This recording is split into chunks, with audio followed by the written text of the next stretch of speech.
శ్రీమాత్రే నమః. నమస్తే అండి, ఎలా ఉన్నారండి? అంతా బాగున్నారా? నేను కూడా బాగున్నానండి. మరి ఈరోజు అయితే వండే కూరలు ఏంటో అనుకుంటున్నారు కదా.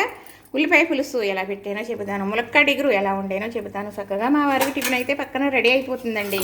ఇది మినపట్టు, చక్కగా చూసారా? అంతేనండి. ఇందులో కొంచెం మనం ఆవకాయ వేసుకు తిన్నా కూడా చాలా బాగుంటుంది. మరి తగినంత చట్నీ కూడా వేసుకు తినొచ్చు. ఇలా వేపుకున్నాం అనుకోండి, గారెలా ఉంటుందండి. మినపట్టు చాలా బాగుంటుంది. సరే చెబుతాను. ములక్కాడ ఇగురు వండేనండి పాలేసి. మరి ఉల్లిపాయలు చిన్న ముక్కలుగా కోసుకుని, పచ్చిమిర్చి కూడా చిన్న ముక్కలుగా కోసుకుని చక్కగా ఎర్రగా వేగిన తర్వాత ఉప్పు, కారం, పసుపు, చక్కగా కొంచెం నూరుడు మసాలా ముద్ద, ఒక చిన్న గ్లాసుడు పాలు పోసానండి. చక్కగా కూర అయితే రెడీ అయిపోయింది. ఇది చపాతీకి, రైస్కి కూడా చాలా బాగుంటుందండి. మరి నాన్ వెజ్ కాదండి, వెజ్ కూడా బాగుంటుంది చేసుకుని ఇలా చేసుకుంటేనే.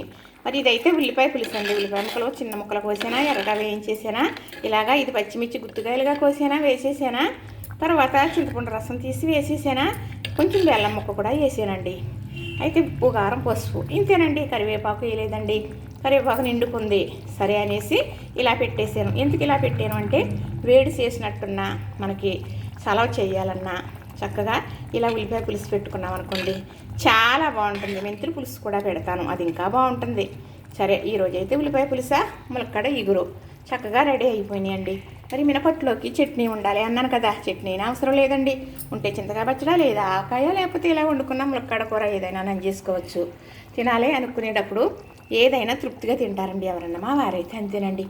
ఏది పెట్టినా సరే శుభ్రంగా పాపం ఇది బాగుంది, అది బాగాలేదు అనరండి. అందుకే నాకు ఇలా చేసి పెట్టుకోవడం అలవాటు. చూశారు కదా, చక్కగా ఉల్లిపాయ పులుసు, ఉత్తంగా ములక్కాడ ఇగురు పాలేసి, అలాగే మినపట్టు రెడీ అయిపోయినాయండి. చూశారు కదా, నచ్చింది కదా, లైక్ చేయండి, షేర్ చేయండి, సబ్స్క్రైబ్ చేయండి.